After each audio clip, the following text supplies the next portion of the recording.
Bonjour et bienvenue dans ce nouvel épisode de Gagne-Pain. Le Gagne-Pain, c'est le podcast pour découvrir et comprendre les métiers du digital. Je suis Majdeline Sounoun, cofondatrice du Gagne-Pain, et notre ambition est de vous présenter à chaque épisode un nouveau métier pour faire les bons choix pour votre projet professionnel et vous aider à trouver le gagne-pain qui vous convient. À chaque épisode, le métier sera présenté, raconté et détaillé par celles et ceux qui le font au quotidien.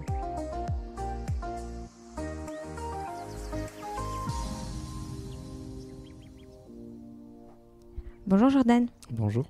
Merci d'avoir accepté cette invitation du Gagne-Pain. Jordan, tu es game designer, donc jusqu'à récemment chez Marbotique. On va avoir l'occasion vraiment d'y revenir en détail, mais avant cela, est-ce que tu peux te décrire en quelques mots ?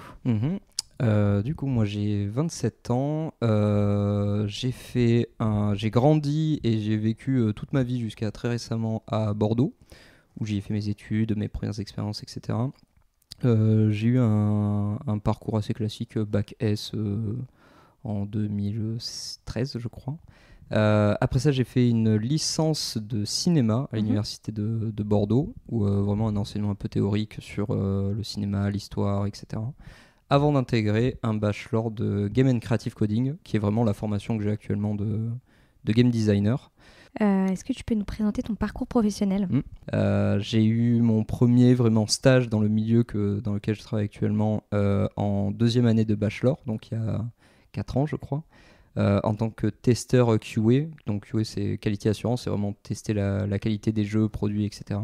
Et assistant localisation, tout ce qui est les questions de traduction ou autre des jeux qu'on produisait. Donc assistant localisation, c'est la traduction des jeux ? C'est ça, l'adaptation en tout cas pour un marché d'un jeu qui a été produit pour un autre marché. Par exemple, là c'était un jeu japonais avec des textes en japonais et autres, et donc on devait l'adapter pour le marché européen, avec tous les problèmes que ça implique des différentes langues, etc.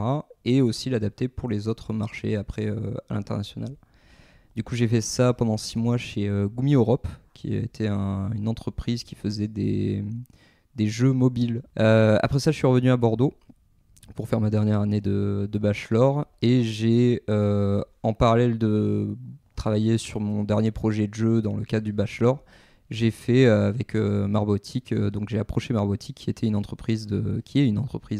une start-up de EdTech, donc des technologies éducatives, qui produit des jeux éducatifs en fait pour enfants sur iPad pour leur apprendre la lecture, l'écriture. Je suis rentré en stage chez eux en tant qu'assistant product owner. Ok, c'est clair. Jordan, quelle est ton activité et quelles sont tes missions quotidiennes en tant que game designer ? Du coup, moi, game designer, c'est un terme qui est parfois pas très bien compris, en tout cas en France. La traduction littérale en français, c'est concepteur de jeu. Quand on dit game designer, on a souvent l'image de quelqu'un qui va dessiner des personnages, des choses comme ça. Il faut savoir que moi, par exemple, je suis extrêmement mauvais avec un crayon entre les mains. Je dessine vraiment extrêmement mal. Non, le game designer, ça va être plutôt de la conception de toute l'expérience de jeu. Et l'expérience de jeu, ça peut être des choses extrêmement variées, mais ça va être surtout ce qu'on va appeler des mécaniques de jeu, en fait. C'est par exemple savoir, je prends souvent l'exemple de Mario, de Super Mario Bros. Le game designer va décider comment on contrôle Mario, qu'est-ce qu'il va pouvoir faire comme action, qu'est-ce que ces actions vont avoir comme effet sur le monde autour de lui et tout, comment les ennemis vont agir, quels vont être les ennemis, etc. Comment va être dessiné le niveau ou autre. Le game designer, ça va être toutes ces décisions-là, en fait. On a des éléments vraiment mécaniques qu'on va agencer pour avoir une expérience de jeu la plus fun, la plus agréable possible, en tout cas celle qui correspond le mieux à l'expérience qu'on veut donner aux joueurs. Mes missions là-dedans, il y en a différentes, ça se dépend vraiment des phases dans la production. La première, ça c'est vraiment ce travail de conception, en fait, de découpage un petit peu de l'intention originelle pour en identifier toutes les mécaniques en fait qu'on veut établir. Donc voilà, décider que le personnage aura tel ou tel mouvement, telle ou telle action, tel ou tel effet sur son environnement. Après, on a un peu plus tout ce qui est de la documentation, parce que le but en fait d'un game designer, c'est d'être un peu au milieu d'une production en fait, avec d'autres pôles de compétences ou autres. Donc c'est produire une documentation assez précise, assez détaillée, pour qu'en fait ça puisse être pris par les autres pôles, notamment les développeurs et les artistes, pour produire en fait tout ce qui va être nécessaire pour la création du jeu. Donc on utilisait avant un document qui s'appelle le Game Design Document, qui est un truc un peu désuet maintenant, qui est plus trop utilisé. Maintenant on utilise des sortes de wikis, des choses comme ça, parce que c'est très itératif, ça évolue beaucoup d'une itération à l'autre. Alors les wikis, ça ressemble à quoi? C'est vraiment la même organisation qu'un Wikipédia. En fait, D'accord. c'est une page qui va décrire une partie du jeu, une fonctionnalité ou autre, et qui va renvoyer par plein d'hyperliens en fait sur dans la progression du niveau, ça va impliquer ce personnage-là, et du coup on clique sur le personnage et on a toute sa fiche, on va dire, de descriptif, tous ses mouvements ou autre. C'est vraiment construire plus là où avant on avait un document très linéaire. La forme des jeux actuels ne se prête pas vraiment à ça en fait. Donc on est plutôt dans une sorte de système en fait, un peu en toile d'araignée comme ça, qui va avoir plein de petites ramifications à droite à gauche, et du coup les wikis par exemple sont beaucoup plus intéressants pour compiler et représenter tout ça en fait. Donc ça c'est la deuxième partie du travail, donc la partie documentation. C'est ça, et la troisième, vraiment je pense c'est principal chez un game designer, c'est les questions d'équilibrage. Comme j'ai dit, on est dans un processus très itératif où on va faire une première version, la tester, voir quel retour on peut en faire, modifier, retester, etc. jusqu'à avoir le produit le meilleur possible en fait à la fin. Et du coup, c'est le travail d'un game designer en fait de prendre les retours après une phase de test, voir qu'est-ce qui a fonctionné, qu'est-ce qui n'a pas fonctionné, et d'aller souvent directement dans le moteur du jeu en fait pour modifier des valeurs par exemple dans le cas de Mario, il faut qu'il sautait trop loin, on le fait sauter un petit peu moins loin, mais on le fait aller plus vite, etc. Donc c'est modifier ces petites valeurs pour arriver au final le plus proche possible de l'expérience qu'on voulait établir avec le joueur, quoi. Pourquoi avoir choisi le métier de game designer? Qu'est-ce qui t'a attiré? Je pense que à la base il y a quand même un aspect je suis joueur depuis tout petit. J'ai toujours un peu baigné là-dedans et ça me fascinait. C'était l'un des éléments dans lesquels je passais le plus de temps, on va dire. Et à côté de ça, oui, il y a peut-être un aspect où ça me passionne un petit peu de savoir comment ça fonctionne. J'ai toujours eu ça en fait depuis tout petit sur plein d'éléments, de voir comment une télé elle est construite en fait. J'adorais démonter des télés par exemple, un peu les éclater aussi à la fin, mais j'adorais faire ça, démonter des éléments, des appareils photo, des choses comme ça. C'est ça, comprendre comment c'est construit à l'intérieur, voir comment tout s'agence en fait dedans. Et au final les jeux c'est la même chose. Et il y a cet aspect un peu de effectivement comment dire, c'est énormément de petites décisions en fait qui sont prises, de petits rouages en fait à l'intérieur qui s'agencent d'une manière pour avoir un jeu parfait ou non, fluide ou non, mais qui en tout cas apporte l'expérience qu'on en veut. Donc c'était vraiment ce truc là qui me plaisait bien. Et après vraiment le fait de travailler dedans, c'est le côté comment dire, il y a un certain plaisir à apporter du plaisir aux gens en fait. C'est un produit sérieux quand même, faut pas dire qu'on travaille juste là par passion, parce que ça reste quand même un métier, une industrie, mais c'est de se dire ce que mon travail assez sérieux me permet de donner de sourire, de l'émotion, du fun aux gens en fait. Donc c'est ça qui est assez intéressant d'être dans cette démarche là en fait. Attention, la question gagne-pain, combien ça gagne un game designer? Pas énormément. C'est pas un métier qui est très valorisé, je pense, parce qu'il y a pas l'aspect concurrentiel par exemple que peuvent avoir les développeurs.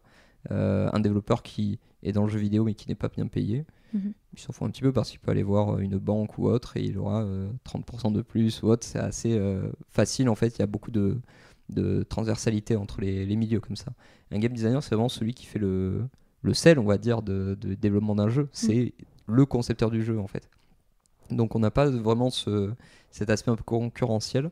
Du coup les salaires sont pas énormes, je pense, comparé à d'autres métiers de la même industrie.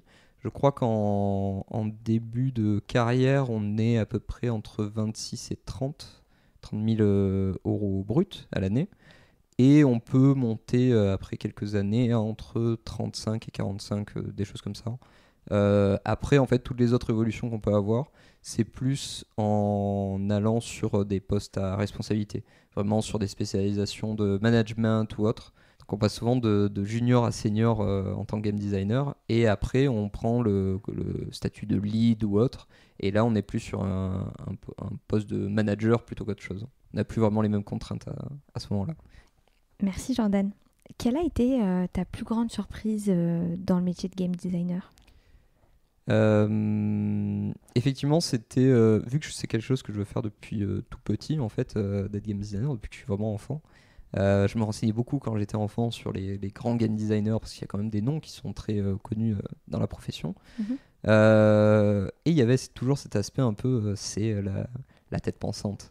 C'est celui qui effectivement donne ses décisions, et toute l'équipe est à ses pieds en fait pour suivre ses décisions. C'est pas du tout le cas en fait. C'est le cas peut-être pour ces personnes-là, mais qui sont à des postes de responsabilité ou autres, c'est pas les mêmes dynamiques, on va dire. À l'échelle d'un game designer normal, on va dire, même très doué, c'est juste quelqu'un qui doit être au milieu d'une production. Il n'est pas au-dessus en fait. Donc on est vraiment au milieu, et effectivement c'est ce côté arrêter d'être dans un trip égocentrique un peu là-dessus, et de se dire, une fois que tu es au milieu, de te dire, non, le game designer il est au même niveau que le testeur, au même niveau que le développeur ou quoi, et surtout il ne peut rien faire sans eux en fait. Souvent un game designer va coder mais pas très bien, ou alors pas du tout, ne va pas savoir dessiner ou autre, donc il ne peut pas faire grand chose. Donc c'est une hiérarchie assez horizontale. Sur cet aspect-là, oui. Au final, ouais, le game designer n'est pas du tout un poste de management ou autre. C'est un poste un peu d'artisanat, on va dire. C'est vraiment, on dessine les plans, et après on les donne, et on nous dit ben non, ça marche pas. Bon, mais je redessine mes plans en fait. Et c'est que d'être au même niveau que les autres en fait. D'accord. Et est-ce que vous avez finalement une journée type ? Pas tellement. Parce qu'effectivement, il y a ce côté ça dépend du projet, du type de jeu, etc. bien sûr, mais aussi dans quelle étape de la production on est. On a des étapes définies en fait dans un jeu qui dépendent pareil du type de jeu, hein. Mais souvent c'est pré-production où on va déterminer un peu le projet, production on va tout produire, etc. La période finale un peu de closing où on va devoir tout, on va dire, élaguer un peu tout ce qui dépasse pour essayer d'avoir un jeu terminé. Le rush. C'est ça, voilà. On appelle ça le crunch. Le crunch, ouais, ok. dans le jeu vidéo. Donc c'est des horaires un peu folles, des week-ends qui s'évaporent un petit peu, mais il faut sortir le jeu. Donc du style, on va très souvent avoir une journée avec des réunions. Vraiment, ça va être des réunions d'échange, d'explication des mécaniques qu'on a créées avec les autres membres du studio, de brainstorm aussi quand on est plus dans les phases de pré-production. Après, on a vraiment toute une partie, beaucoup de découpage de tous les outils, enfin de toutes les mécaniques qu'on a.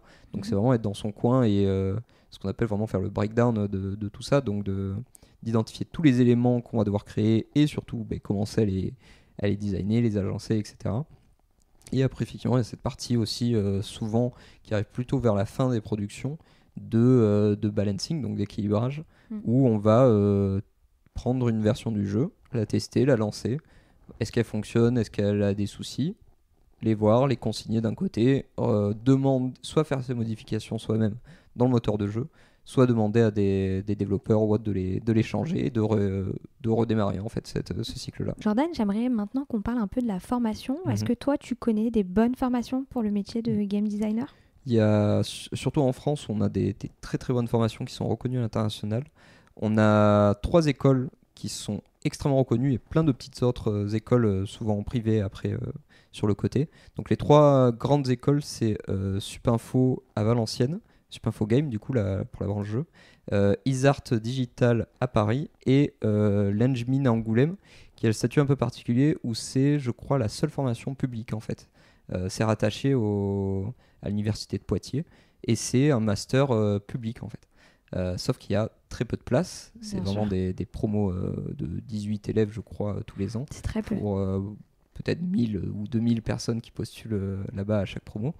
C'est très dur. Mais après, à côté de ça, on a beaucoup d'écoles qui se sont ouvertes, ou en tout cas qui ont intégré des formations de game design. Mais celle dont je suis issu, IartSup, c'est une école à la base de publicité, mais qui a eu une formation, qui a ouvert une formation game design avec des professionnels là-dessus.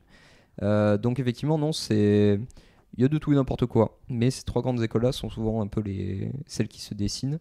Et pour le reste, il faut surtout être vigilant sur, on va dire, le rythme d'apprentissage, etc. Par exemple, c'est toujours intéressant des écoles, et c'est même souvent nécessaire, de faire travailler les élèves sous forme de projet. C'est ce qu'on avait eu nous, et c'est extrêmement intéressant parce que ça permet de construire un portfolio ou autre. Donc c'est vraiment produire plein de jeux en fait tout au long de la formation pour pouvoir se présenter après et aussi montrer ses compétences directement à la sortie de l'école. Et toi, est-ce que tu continues de te former ? Je continue par une veille un peu personnelle sur le milieu du game design, donc c'est regarder des masterclass, etc. Et sinon, j'essaie un peu de m'ouvrir à d'autres sujets aussi. C'est toujours intéressant pour un game designer, déjà de base, je pense, de savoir se rendre curieux sur des sujets autres que le jeu vidéo, parce qu'on peut en retirer des éléments pour les apporter au jeu vidéo après. Et aussi, dans le milieu du jeu vidéo, il y a plein de spécialités, ne serait-ce qu'en game design. Il y a plein de spécialités qui, vu que les tailles des productions ont augmenté, on a un peu spécialisé le travail. Et du coup, il y a par exemple des level designers qui vont être entièrement sur les niveaux, des mission designers qui vont s'occuper des quêtes, etc. Et ça, c'est d'autres contraintes, d'autres spécialisations. Et donc, moi, je me renseigne sur ces éléments-là, principalement sur la narration, par exemple, qui est un sujet qui me plaît beaucoup dans le jeu vidéo. Il y a plein de ressources là-dessus et c'est peut-être mon prochain petit défi que je me pose sur cet aspect-là. Petit défi d'apprentissage. D'accord. Est-ce que tu as des conseils pour ceux qui nous écoutent et qui souhaiteraient se lancer dans le métier de game designer ? On en a donné pas mal durant cette interview. Est-ce que tu en as d'autres à ajouter ? Je sais pas si j'en ai d'autres, mais j'insisterai peut-être effectivement sur le fait de se renseigner sur comment sont faits les jeux et aussi d'en faire tout le temps, de toutes les manières possibles. C'est dur parce que des fois on n'a pas le temps, des fois on n'a pas l'envie, la motivation ou autre. C'est peut être une tâche un peu dantesque comme ça au premier abord.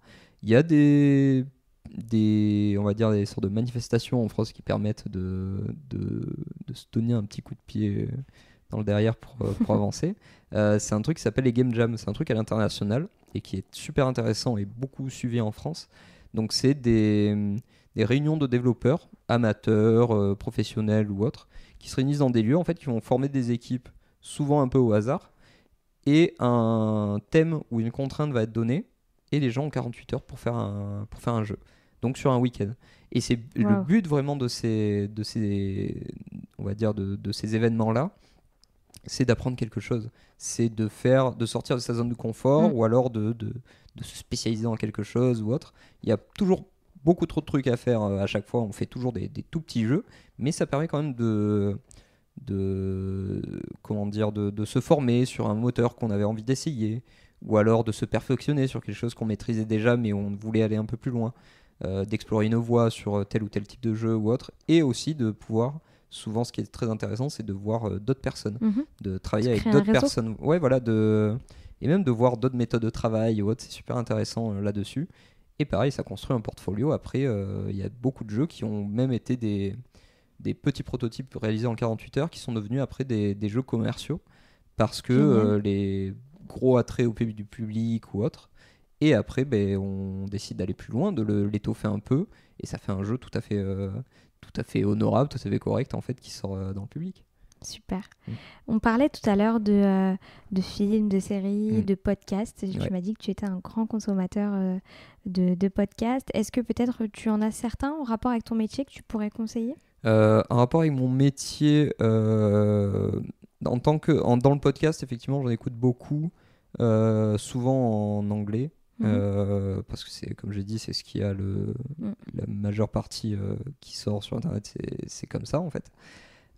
Sinon en français il y a un podcast qui s'est arrêté, je crois, l'année dernière, mais qui était très intéressant, qui s'appelle Meet the Dev, de Frank Fitzrick, je crois, je corrige peut-être un peu son nom, qui est un ancien développeur de chez Ubisoft, un ancien game designer de chez Ubisoft qui est maintenant chez OBB à Paris. et qui fait des interviews de développeurs, que ce soit des game designers ou autres, hein. Mais c'est vraiment cet aspect de connaître leurs contraintes, etc. C'est super passionnant. Franck est quelqu'un qui est très sympa en plus. J'ai eu la chance un peu de discuter avec lui. Et ces interviews sont vraiment super intéressantes là-dessus. On en retire plein de petites manières de voir des problèmes, de savoir comment fonctionne la production dans tel ou tel studio, etc. C'est assez fascinant. Sinon, la communauté jeux vidéo est très présente aussi sur YouTube, avec notamment des vidéos d'analyse un petit peu de jeux qui sont assez très intéressantes. Je crois qu'il y a par exemple NoClip, qui est une chaîne YouTube qui produit des sortes de documentaires sur la production de jeux vidéo. Pareil, pour savoir comment ça fonctionne derrière, c'est sublime. Et on a aussi après vraiment des vidéos d'analyse de questions de game design ou autre.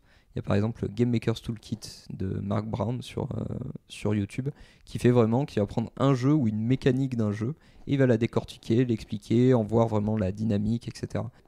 Merci beaucoup Jordan. Et merci à toi. Au revoir. Au revoir. Merci beaucoup d'avoir écouté ce nouvel épisode du Gagne-Pain. Si vous aimez le Gagne-Pain, laissez-nous 5 petites étoiles sur Apple Podcast ou sur votre application de podcast ou de streaming préférée. N'oubliez pas de vous abonner au Gagne-Pain. Vous pouvez nous écrire et nous envoyer vos suggestions ou vos commentaires sur legagnepain.fr. Retrouvez-nous également sur les réseaux sociaux pour suivre notre actualité. À bientôt pour un nouvel épisode du Gagne-Pain.